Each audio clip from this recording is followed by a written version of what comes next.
ഇവിടുന്ന് തള്ളി പിടിക്കും, തള്ളി പിടിക്കട്ടാ, തള്ളി പിടിച്ചോളൂ, പേടിക്കണ്ട.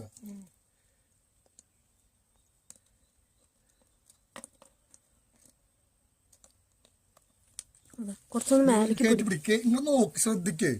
എന്ത് ഇങ്ങനെ ഒന്നല്ലേക്ക് പിടിക്കാൻ പറ്റുക? നിങ്ങൾ എന്ത് ഇങ്ങനെ ഇവിടെ ആയാലത് ഇങ്ങോട്ട് ചരിച്ച് പിടിക്കേ. ആ പൊന്തിയൊക്കെ ഇടയ്ക്ക് വലിക്കാനാണ് ഇങ്ങനെ. ആ നിങ്ങളത് ആർക്കാണ് വേണ്ടി ചെയ്യല്ലോ?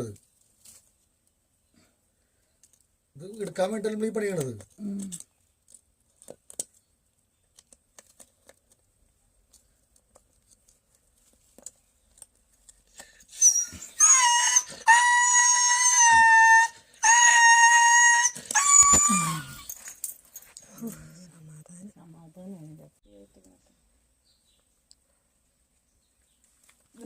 ഇവനെ കറക്റ്റാക്കാൻ അറിയില്ല നിനക്ക്. ചേച്ചിട്ട്